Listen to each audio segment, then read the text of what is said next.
Mga kalingap, ito na yung ating huling update ngayon bago mag-ribbon cutting. Yan po, oh. Grabe. Tapos na po ang bahay po ni Jens. Ang ganda ng kulay po, malamig sa mata. Pinturado na po lahat, may pintura na po mga kalingap. Wala nang hahanapin, malinis na. Kaya by March po, ano?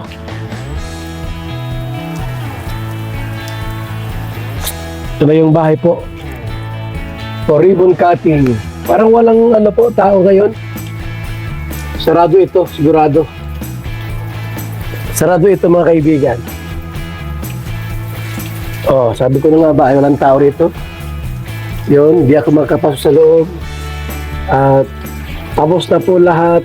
Ang mga pinto, malinis. Maganda dito mabilhan ng mga kurtina, no? Bago i-ribbon cutting, yung mga kurtina na po ilalagay. Tapos, syempre po mga gamit, kumpleto po yan. Yan, no? Mga kaibigan, no? Grabe, ganda, no? Talaga naman, no? Maganda yung tiles niya po. Yan, no? Hindi siya dumihin kasi ano sa kulay ng alikabok. Tapos may mga ano puti-puti po na minimix. So okay na po ito at abangan niyo po yung relapit na ribbon cutting, house blessing or turnover po. Itong bahay po ni Jency po mga kaibigan. Mula sa kubong bahay po, mula sa light materials, lumang bahay po, ito na ang bagong bahay niya po ngayon ni Jancy. Hindi ko lang po kasi makakita ang loob kasi ano po, no? Sarado. Walang tao rito. Tayo. So ayan. Itong kabila po, ito yung bahay ni Dr. Lab. Ayan, no? Ang bilis. Ha? Anong bukas? Ay, inikot mo? Ha? May tao dyan. Lako. Oo, bukas ito. Tara sa loob. Kumalikot ko na sa aking paa. At kaya naman na marumi ang ating paa yan. Okay na? Tara sa loob. So, ayan na po mga kaibigan. Napakaganda po ng lugar. Yan. At nakababa yung ano. Wow! The best! Uy! Aba, ano ini? Mayroong sa bata na ganda po ba kaibigan, no? No? Malamig. Grabe. So kung mag-aircon sila, dali lang po ang aircon dyan. Mag-aircon, maganda po mag-aircon. Ha? Electric fan, pwede rin kasi malamig dito. Isara natin dito. Yun tayo sa... Yun, malawak po. Malawak. Grabe, the best. Maganda talaga. Napakalawak ng bahay po nila. Yung simpleng CR, yun no?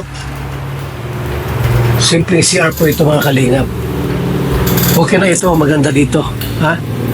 Yung CR po nila. Ito, bodega ito. Dito ilagay yung mga bigas, grocery, o ano pang ilagay dyan. Mga sirang gamit. Yun.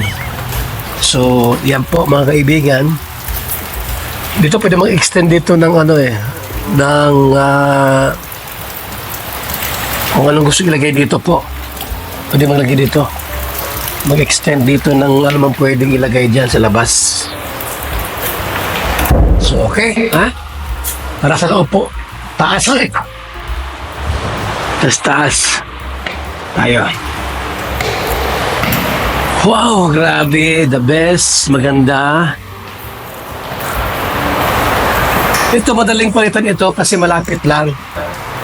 Ano, kung nagpupundi man siya, abot kamay lang po mga kaibigan, no? So meron ka ng bangko dyan, hindi palitan ng ilaw kung sakali mapundi. Para dito mga kaibigan. Ito naman, mga kalingap, meron ka ng kahoy dito. Malapad na kahoy, plywood, gaya mo lang dito, pwede mo palitan ng ilaw. Ano po, yung mga nagtatanong po kung sakali mapundi itong chandelier, no? Madali siyang palitan kasi ano lang po, plywood lang dito. Plywood lang po, gayan. So, madali siyang palitan, walang problema po. Basta ingat lang. Abot ko nga dito, oh. Oh, abot ko mga kaibigan, oh. So, walang problema. Hoy, nag-uulan. Wow, oh. Ganda, oh. Oh. Oh. Ano ba na ito? Yan. Ito na ang ano niyan. Meron pa sa ano? Lock. Yan, oh. Yun. So, dito maganda kung mayroong siyang bubong. Kahit umulan, ay pwede sa labas. Diba? Oh, maganda, oh. Ang balita ko po, mayroon doon ilagay na ano. Basta maganda yung paggagawa ng ano, ha? Bubong na ano dyan. Di pwede basta bubong lang. May disenyo po yung mga kaibigan. Para po talagang napakaganda nito. Itong bahay po ni Beyonce. Ni Baby Beyonce, ha? Mga kaibigan. Kung saan ka pa, di ba? So, ito sa kwarto. Binaba kasi yung ilaw, ano, yung switch, yung main switch, ilaw. So, malaki rito. No? Super laki po. Medyo malaki talaga itong kwartong ito. At dalawang kwarto dito. Ito lang po yung maliit na CR. O yan o. Hindi man siya masyadong kaliitan. Tama lang po ang size niya. Ano po? Tama lang ang size niya po. Isahan lang talaga yung CR. Ganon. Kung nilagyan ng shower, dapat dilakihan. At binawasan dito. Diba sana binawasan dito. Hanggang dyan. Hanggang dito. Laking kwarto. CR. Pero nandyan na eh. Hindi ko alam yung anong plano. Basta CR lang po. Walang shower. Ito po, ganun din. Ito po ang katamtamang size ng kwarto. Mas malaki yun kumpara dito. Kung pinarias po ito, tapos pinagyan yung CR, mas mainam po nga sana. Nandyan naman na po yung plano. So, okay na rin. So, kung mag-ano man sila po, mag-shower man sila, mayroong nabibili dyan, mga kalingap. So, kung mag-shower man dyan, lagyan dito. No? Dito ng kabitan. Mula dito, pagayan na lang. Tapos CR. Pwede naman yun. So, tara po sa baba at okay na po ito mga kalingap. Napakagandang bahay ito. So, hintayin po natin yung nalalapit po na ribbon cutting sa bahay na ito ni Beyonce po mga kalingap. Abangan po natin ang nalalapit na ribbon cutting. Okay? So, ayan, update natin. Wala nang problema. Tapos na po ito. Malaking bahay po. May second floor. Grabe, no? So, umulan pa rin po ngayon. Walang tigil ang pagbuhos ng ulan. Dito po sa Camarines Norte. Ito po ay basod na po ito mga kalingap. At siyempre malapit ito sa bayan. Ha? Mas maganda po malapit na sa bayan mga kalingap.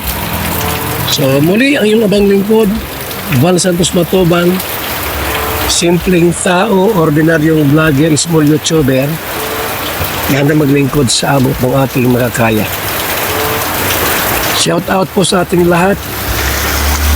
Sa mga gusto pong tumulong sa ating mission to Masbate, Salamat po sa nag-commit. Nag-commit po, nag-pledge sa ating mission to Masbate. Inday PB, Miss Formosa, at Arlene O'Neill.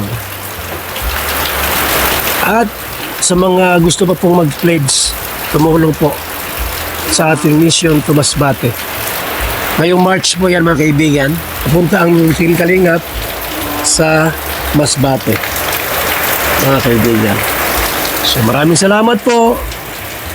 Babay muna and God bless, mga Kalingap.